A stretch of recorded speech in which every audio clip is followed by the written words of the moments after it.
የተወደዳችሁና የተከበራችሁ ተመልካቾቻችን ለዛሬ ለተእሁድ የካቲት 1 ቀን 2018 ዓ.ም ያዝንላችሁ ዜናዎች ከዚህ ሰዓት ጀምረው ወደ እናንተ የምናደርስላችሁ ይሆናል። በቅድሚያም ርዕሰ ጉዳዮችን ጠቁማችሁ ህወሓት ወደ አፋር ሽማግሌዎችን መላኩ ኢትዮ ዲስኮርስ አረጋገጠ። አገዛዙ የግንኙነት መስመሮችን ዘግቶ ሲቪሊያንን በመጨፍጨፍ ላይ እንደሚገኝ የአማራ ፋኖ ብሔራዊ ንቅናቄ ለኢትዮ ዲስኮርስ በላከው መግለጫ ይፋ አደረገ። የብልጽግና ስርዓት አንድ ቄስ በግፍ እንደገደላቸው የኢትዮ ዲስኮርስ ምንጮች ገለጹ። ኢትዮጵያ የኤርትራ ኃይሎች በእኛ ሰሜን ምስራቅ ድንበሮችን ጥሰው ገብተዋል ስትል ከሰሰች። በቀድሞው ጠቅላይ ሚኒስትር መለስ ዜናዊ ስም ተሰይሞ የነበረው ትምህርት ቤት ስም መቀየሩ ኢትዮ ዲስኮርስ አረጋገጠ። ዶክተር ደሳለኝ ጫኔ በቀጣዩ ሀገራዊ ምርጫ እንደማይሳተፉ ሲገልጹ በተለይ የገዢው ፓርቲ ደጋፊዎች ፈንጠዝያ ስጋት እንዲሰማን አድርገውናል ስትል መምህር ሐውልት አህመድ ተናገረች። የሱዳን ባለስልጣናት ከኢትዮጵያ በተነሱ ድሮኖች መመታታቸውን ገለጸ። ህወሓት ወደ አፋር ሽማግሌዎች መላኩ ኢትዮ ዲስኮርስ አረጋገጠ። በትግራይ መከላከያ ኃይልና በትግራይ ሰላም ኃይል መካከል በአፋርና ትግራይ ክልል አዋሳኝ አካባቢዎች የተቀሰቀሰው መጠነኛ ግጭት በቀጠለበት በአሁኑ ወቅት ከትግራይ የተውጣጡ የሃይማኖት አባቶች ወደ አፋር ክልል ሀራ መሬት በመጓዝ ታጣቂዎቹ ወደ ትግራይ እንዲመለሱና ሰላም እንዲያወርዱ መማጸናቸውን ኢትዮ ዲስኮርስ ከአካባቢው ነዋሪዎች ለማወቅ ችሏል። ይሁን እንጂ የሽምግልናው ሂደት ውጤት በውል ባልታወቀበት ወቅት የትግራይ ሰላምና ጸጥታ ቢሮ ትናንት አመሻሹን ባወጣው መግለጫ በትግራይ ሰላም ኃይል ላይ ክፉኛ ትችት ሰንዝሯል። ቢሮ በመግለጫው መንግስትና የጸጥታ አካላት ጉዳዩን በሃይማኖት አባቶችና በሀገር ሽማግሌዎች አማካኝነት በውይይት ለመፍታት ከግማሽ መንገድ በላይ በመሄድ በተደጋጋሚ ጥረት ቢያደርጉም በሌላኛው ወገን በትግራይ ሰላም ኃይል እምቢተኝነት ሳይሳካ ቀርቷል ብለዋል። እነዚህ ቡድኖች የትግራይ ደመኛ ጥላቶች ደጀን በማድረግና የውጭ ኃይሎችን ተልዕኮ በመቀበል በትግራይ ላይ አላስፈላጊ ጦርነት ስጋት ደቅነዋል ያለው ቢሮ አሁንም ለሰላም ሲባል ከግማሽ መንገድ በላይ ተጉዞ ድጋፍ ለመስጠት ዝግጁ መሆኑን አስታውቋል። በተጨማሪም በስልጣን ጥማት የተወረሩ ጥቂት የቀድሞ የፖለቲካና የጦር መሪዎች ሰራዊቱን ለግል ጥቅማቸውና ለትርጉም አልባ መስዋዕትነት እየዳረጉት ነው ሲል የከሰሰው መግለጫው የከዳተኛ ኃይሎች የስልጣን ጥማት ለማርካት የሚከፈለው መስዋዕትነት ይብቃ ብሏል። አገዛዙ የግንኙነት መስመሮችን ዘግቶ ሲቪሊያንን በመጨፍጨፍ ላይ እንደሚገኝ የአማራ ፋኖ ብሔራዊ ንቅናቄ ለኢትዮ ዲስኮርስ በላከው መግለጫ ይፋ አደረገ። ትላልቅ ከተሞችን የሚያገናኙ አውራ መንገዶችን በመዝጋት በህዝቡ ላይ ማህበራዊና ኢኮኖሚያዊ ምስቅልቅል ሲያደርስ የቆየው የብልጽግና አገዛዝ በከባድ መሳሪያዎች ሲቪሊያንን በመጨፍጨፍ ላይ ይገኛል ሲል አፋብን ዛሬ የካቲት 01 ባወጣውና ለኢትዮ ዲስኮርስ በላከው መግለጫ አስታውቋል። ከጥር 26 ቀን 2018 ዓ.ም ጀምሮ ባሉት ቀናት በጀኔራል አድማሱ አለሙና በጀኔራል ዘውዱ ሰጣርጌ የሚመራው 11ኛ እዝና ቀጠናው ላይ የተሰማራው ሪፐብሊካን ጋርድ ደቡብ ወሎ ዞን ወግዲ ወረዳ የተለያዩ ቀበሌዎች ድሮን፣ ቢኤም እና መድፍ በመጠቀም ከ100 በላይ ንጹሃንን በግፍ ጨፍጭፈዋል። ከ40 በላይ መኖሪያ ቤቶች ሙሉ በሙሉ አውድሟል። በርካታ ቁጥር ያላቸው የቤት እንስሳት ገድለዋል። በዚህ ጥቃት የአንድ ቤተሰብ 6 አባላትም በቤታቸው ባሉበት ተጨፍጭፈዋል ሲል ይፋ አድርጓል። መግለጫው ሲቀጥል በተመሳሳይ ጊዜ ውስጥ በሰሜን ሸዋ ዞን ኤፍራታና ግድም ወረዳም የአገዛዙ ሰራዊት ከኦሮሚያ ልዩ ዞን ታጣቂዎች ጋር በመቀናጀት በፈጸመው ጭፍጨፋ በበርካታ ሲቪሊያን ላይ የከባድ መሳሪያ ድብደባ በማድረግ ከ20 በላይ ንጹሃንን ገድለዋል። በርካታ ቤቶችን አውድሟል። እንዲሁም የቤት እንስሳትን ዘርፈዋል። በምስራቅ ጎጃም ሸበል በረንተ ወረዳም ምንም አይነት ውጊያ በሌለበት የአርሶ አደሩን መንደሮች በመድፍ ደብድቧል በማለት አስገንዝበዋል። የአማራ ፋኖ ብሔራዊ ንቅናቄ ለኢትዮ ዲስኮርስ በላከው መግለጫ እንደገለጸው ከሆነ በመሆኑም ይህ የአረመኔ አገዛዝ እንደ ህዝብ እያወጀብንን የዘር ማጥፋት ጦርነት መመከት ብሎም መቀልበስ አማራጭ የሌለው የትውልዱ ግዴታ መሆኑን ከመቼውም ጊዜ በላይ መላው ህዝባችን ለህልውናው በጋራ ሊታገል ይገባል ሲል ጥሪ አቅርቧል። በተጨማሪም የስልክና የኢንተርኔት ግንኙነቶች በሰሜን ሸዋ፣ በምስራቅ ጎጃምና ደቡብ ወሎ አዋሳኝ ቦታዎች ሙሉ በሙሉ በመዝጋት አረመኔውን አገዛዝ በንጹሃን ላይ ያነጣጠሩ ተመሳሳይ ወንጀሎችን በመፈጸም ላይ ስለሆነ መሰል ጥቃቶችን ለመከላከል ህዝቡ አስፈላጊውን ጥንቃቄ እንዲያደርግም አሳስቧል። የአገዛዙ የዓለም አቀፍ የጦርነት ህግ መሰረታዊያንን የሆነውን ንጹሃንን ከጥቃት የመጠበቅ ግዴታ በመተላለፍ የዘር ማጥፋት ወንጀል እየፈጸመ በመሆኑ የአፍሪካ ህብረት፣ የሰብአዊ መብት ተሟጋች ተቋማት፣ የተባበሩት መንግስታት እንዲሁም በአማራ ህዝብ ላይ እየተፈጸመ ያለውን ዘር ማጥፋት የሚገዳችሁና ጉዳዩ የሚመለከታቸው አካላት ሁሉ ይህንን የጦር ወንጀል በመቃወም የሰብአዊነት ግዴታቸውን እንዲወጡ የአማራ ፋኖ ብሔራዊ ንቅናቄ በመግለጫው አትቷል። የብልጽግና ስርዓት አንድ ቄስ በግፍ እንደገደለ የኢትዮ ዲስኮርስ ምንጮች ገለጹ። 102ኛ ኮር 22ኛ ክፍለ ጦር በባህር ዳር ዙሪያ ወረዳ አንዳሳ ቅዱስ ጊዮርጊስ ቤተክርስቲያን አገልጋይ የሆኑት ቄስ ሻራው አንበሉ የተባሉ ካህንን በቀን 29 5ኛ ወር 2018 ዓ.ም ከነ ልጃቸው ግፍ እንደፈጸመባቸው ነው የተነገረው። የዓይን እማኞች እንደተናገሩት ከቀናት በፊት ልጃቸውን ምክንያቱ ባልታወቀ ጉዳይ ጠላት አስሮት የነበረ ሲሆን ካህኑ ልጃቸው ወደ ታሰረበት ቦታ ለመጠየቅ ሲሄዱ ልጃቸውን ጠላት ከፍተኛ ድብደባ እየተፈጸመበት ይደርሳሉ። ወላጅ አባት ልጃቸው ወደ ታሰረበት ግቢ ዘልቀው ሲመለከቱ አረመኔ የስርዓቱ ቅጥረኛ ኃይል ልጃቸውን በጩቤ ሲወጋው ባይናቸው ተመለከቱ። ይህን ስሜት መቋቋም ያልቻሉ ወላጅ አባት በቀጥታ በጩቤ ሲወጋው ሲመለከቱ እረ ልጄን ብለው ወደ ልጃቸው ተወርውረው ከጀርባው በኩል አንድ የስርዓቱ ቅጥረኛ ጭንቅላታቸውን በፍልጥ እንጨት ደጋግመው በመምታት ወደቁ። ከወደቁበት ሳይነሱ እስከ ወዲያኛው አሸለቡ ሲል ተናግረዋል። ካህኑ በዚህ መልኩ በግፍ ተገድለው በጩቤ የተወጋው ልጃቸው ሆስፒታል ገብቶ እየታከመ ይገኛል ሲሉም የኢትዮ ዲስኮርስ ምንጮች አክለው ገልጸዋል። ኢትዮጵያ የኤርትራ ኃይሎች በእኛ ሰሜን ምስራቅ ድንበሮችን ጥሰው ገብተዋል ስትል ከሰሰች።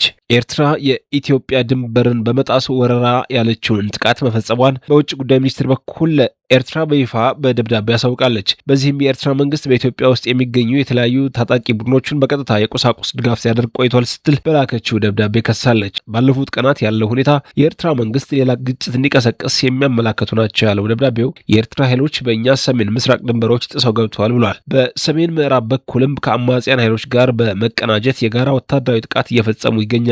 ይህ ጸባጫሪነት ብቻ ሳይሆን ወረራ ነው በማለት በውጭ ጉዳይ ሚኒስቴር በኩል ይፋ አድርጋለች። ኢትዮጵያ እንዲህ አይነት ተቀባይነት የሌለው ድርጊት ለመቋጨት የኤርትራ ጦር በኢትዮጵያ ግዛት የሚገኙ ኃይሎችን በአስቸኳይ እንዲያስወጣና ከታጣቂ ቡድኖች ጋር ያለውን ትብብር እንዲያቆም በአስቸኳይ እንጠይቃለን ብላለች። ከግማሽ በላይ ለሚሆን ክፍለ ዘመን ግጭቱ የሁለቱ ሀገራት መለያ ገጽታ ሆኖ ቆይቷል። ይህ አይነቱን የጦርነት አዙሪትና ለመተማመን በውይይትና በዲፕሎማሲያዊ ተሳትፎ ማስወገድ ይገባል ብለን እናምናለን ያለው ደብዳቤው ለኢትዮጵያ ሉዓላዊነትና የግዛት አንድነት ፍላጎታችን አዎንታዊ ምላሽ ካገኘን የኢትዮጵያ መንግስት የባህር በር ጉዳያችንና በአሰብ በኩል የቀይ ባህር አቅርቦትን ጨምሮ በጋራ ጥቅሞቻችን ላይ በጥሩ መተማመን ለመነጋገር ፍላጎት አለኝ ስትል ኢትዮጵያ ጥሪዋን አስተላልፋለች። በመጨረሻም ኢትዮጵያ በጋራ መከባበርና ትብብር ግንኙነታችንን በማሳደግ ብዙ የጋራ የሆኑ ጉዳዮች ያሏቸውን የሁለቱ ሀገራትን ህዝቦች አዲስ የሰላምና የብልጽግና ዘመን ማምጣት እንችላለን ብላለች። በቀድሞ ጠቅላይ ሚኒስትር መለስ ዜናዊ ስም ተሰይሞ የነበረው ትምህርት ቤት ስም መቀየሩ ኢትዮ ዲስኮርስ አረጋገጠ። በወላይታ ዞን የቦዲቲ መለስ ዜናዊ ሁለተኛ ደረጃ ትምህርት ቤት ተብሎ የተሰየመውና ለዓመታት ሲጠራበት የነበረውን በቀድሞ የኢትዮጵያ ጠቅላይ ሚኒስትር መለስ ዜናዊ ስም መሰረዙ ተረጋግጧል። በዚህም መሰረት የመለስ ዜናዊ ስም በመሰረዝ የአካባቢው ተወላጆችና የሀገር ባለውለታ ናቸው ባሏቸው የብርጋዲየር ጀነራል ጋጋ ኦልጁ የሚል የስም ለውጥ ማድረጋቸውን የቦዲቲ ከተማው ምክር ቤት ባካሄደው አራተኛ ዙር 13ኛ የስራ ዘመን በሙሉ ድምጽ ማጽደቁን ኢትዮ ዲስኮርስ ተመልክተዋል። በዚህ ድርጊት ብዙዎች ኢትዮጵያ እንዲህ አይነት መሪ አላት ተብሏል፣ ነገ መሪዎች ሲቀያየሩም እንዲሁ እንደማይሆን ምን ዋስትና አላት ብሏል። ምናልባትም ዛሬ በህይወት የሌሉት የቀድሞ ጠቅላይ ሚኒስትር መለስ ዜናዊ በስልጣን ባይሆኑና ግን በህይወት ቢኖሩ ኖሮ ይህ ይደረግ ነበር ወይ የሚሉ ዜጎችም ድርጊቱን በማውገዝ ነቅፈውታል። ዶክተር ደሳለኝ ጫኔ በቀጣዩ አገራዊ ምርጫ እንደማይሳተፉ ሲገልጹ በተለይ የገዢው ፓርቲ ደጋፊዎች ፈንጠዝያ ስጋት እንዲሰማን አድርጎናል ስትል መምህርት ሐውልት አህመድ ተናገረች። አንዳንድ ቀላል የሚመስሉ አጋጣሚዎች እንደ አገር ራሱ ምን ደረጃ ላይ እንዳለን በደንብ ይጠቁማሉ ያለችው መምህሯ የተከበሩ የህዝብ እንደራሴ ዶክተር ደሳለኝ ጫኔ በቀጣዩ አገራዊ ምርጫ እንደማይሳተፉ ሲገልጹ በተለይ የገዢው ፓርቲ ደጋፊዎች ፈንጠዝያ ስጋት እንዲሰማን የሚያደርግ ነው ስትል ስጋቷን ገልጻለች። የእርሳቸው ራሳቸውን ምርጫ ማግለል በዋነኛነት መንግስትን ነበር ሊያሳስበው የሚገባው የሚሉት ሐውልት እነዚህን የዲጂታል የገዢው ፓርቲ ደጋፊ ሰራዊት አባላት ስለ ፖለቲካ ጉዳዮች ጥቂት ግንዛቤ ስለመኖራቸው ራሱ አጠራጣሪ ነው ስትል ትችቷን ሰንዝራለች። የዛሬ 30 ዓመት ግድም የግል ባንኮችና ገበያ ለመግባት እየተጣጣሩ በነበረበት ጊዜ አንድ ስመጥር የሀገራችን ባንክ ተንገዳግዶ ሊወድቅ ሲል ሌላው ሻል ያለው ባንክ ደግፎት እንደምንም መቆም እንደቻለ በማስታወስ የሚናገሩት መምህሯ ደጋፊው ባንክ ዋናው ዓላማው የተንገዳገደውን ማትረፍ ብቻ ሳይሆን የራሱን ህልውና ማስጠበቅ ነበር። ያ ባንክ ቢወርቅ ኖሮ ይሄኛውም አይቀርለትም ነበር። ሙሉ ሴክተሩ በህዝብ ዘንድ ታማኝነትን ስለሚያጣ ተያይዘው ገደል ነበር ፍጻሜያቸው። ያኔ የተደጋገፉት ባንኮች ዛሬ ላይ ምርጥ ከሚባሉት ውስጥ የሚመደቡ ናቸው ስትል ተናግራለች። መምህሯ ስትቀጥል በእኛ ሀገር የዲሞክራሲ ስርዓት አልዳበረም ብቻ ሳይሆን አለ ለማለት ራሱ ያስቸግራል ብለዋል። በዚህ ሁኔታ ውስጥም ሆኖ ተወዳዳሪ ተፎካካሪ አልባ የሆነን ሜዳ ደግሞ ማሰብ ነው። አንድ የእግር ኳስ ቡድን ከራሱ ደጋፊዎች ጋር ብቻ ስቴዲየም እንደመገኘት ያለ ነው ስትል መልእክቷን በምሳሌ አስረድታለች። ዶክተር ደሳለኝ ባለፉት 4 ዓመታት ተኩል ጊዜ ውስጥ ለወከሉት ህዝብ በሚችሉት መጠን ድምፅ ሆነዋል። በርካታ ወሳኝ ሀገራዊ ጉዳዮች ላይ ጥሩ ሀሳብ አቅርበዋል፣ ተችተዋል፣ ሞግተዋል። እንደርሳቸው ያለ ሰው በብዛትና በጥራት ከሁሉም የሀገራችን አካባቢዎች እንዲፈልቁ ደፍረው ወደ ሜዳው እንዲመጡና በሰላማዊ መንገድ እንዲታገሉ ጥረት ማድረግ ሲገባን ጭራሽ ያሉትንም በጣት የሚቆጠሩ ተፎካካሪዎች በተለያየ መንገድ እንዳይመቻቸው በማድረግ ሜዳውን ጥለው እንዲወጡ ማድረግ አልነበረብንም። ይህም ድርጊት እንዳሳዘናቸው በመግለጽ መልእክታቸውን ቋጭተዋል። የሱዳን ባለስልጣናት ከኢትዮጵያ በተነሱ ድሮኖች መመታታቸውን ገለጹ። በቤንሻንጉል ጉሙዝ ክልልና በሱዳን ብሉ ናይል ግዛት አዋሳኝ አካባቢዎች ከባድ ጦርነት መቀስቀሱን ተዘግቧል። የሱዳን ፈጥኖ ደራሽ ኃይልና የሱዳን ህዝባዊ ነጻነት ንቅናቄ ሰሜን ጥምረት ጦር በሱዳን ጦር ላይ ጥቃት በመሰንዘር ኮርሙክና ዴም መንሱር የተባሉ ወሳኝ የድንበር ከተሞችን መቆጣጠራቸውን ተናግረዋል። የሱዳን መንግስት በኢትዮጵያ ላይ ያቀረበው ክስ ግጭቱ ይበልጥ አሳሳቢ አድርጎታል። አንድ ስማቸው ያልተጠቀሰ የሱዳን ከፍተኛ ባለስልጣን ለሱዳን ትሪቡን እንደገለጹት አማጽያን ጥቃቱን የሰነዘሩት ከኢትዮጵያ ግዛት ከቤንሻንጉል ተነስተው ነው ብለዋል። ባለስልጣኑ አክለውም ለጥቃቱ ድጋፍ የሰጡ ድሮኖች የተነሱት በቤንሻንጉል ጉሙዝ ውስጥ ከሚገኙ በተባበሩት አረብ ኤሚሬቶች እንደሚመራ ከሚነገርለት ወታደራዊ ጣቢያ ነው ሲልም ገልጿል። ድርጊቱ በኢትዮጵያና በዩኤኢ የሚደገፍ የውጭ ወረራ ነው ሲል ፈርጆታል።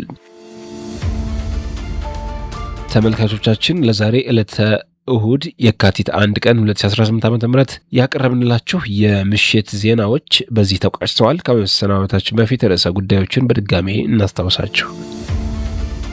ህወሓት ወደ አፋር ሽማግሌዎችን መላኩ ኢትዮ ዲስኮርስ አረጋገጠ።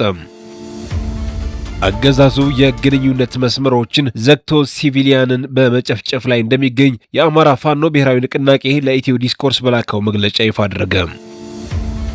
የብልጽግና ስርዓት አንድ ቄስ በግፍ እንደገደላቸው የኢትዮ ዲስኮርስ ምንጮች ገለጹ። ኢትዮጵያ የኤርትራ ኃይሎች በእኛ ሰሜን ምስራቅ ድንበሮችን ጥሰው ገብተዋል ስትል ከሰሰች። በቀድሞው ጠቅላይ ሚኒስትር መለስ ዜናዊ ስም ተሰይሞ የነበረው ትምህርት ቤት ስም መቀየሩ ኢትዮ ዲስኮርስ አረጋገጠ። ዶክተር ደሳለኝ ጫኔ በቀጣዩ ሀገራዊ ምርጫ እንደማይሳተፉ ሲገልጹ በተለይ የገዢው ፓርቲ ደጋፊዎች ፈንጠዝያ ስጋት እንዲሰማን አድርገውናል ስትል መምህር ሐውልት አህመድ ተናገረች። የሱዳን ባለስልጣናት ከኢትዮጵያ በተነሱ ድሮኖች መመታታቸውን ገለጸ።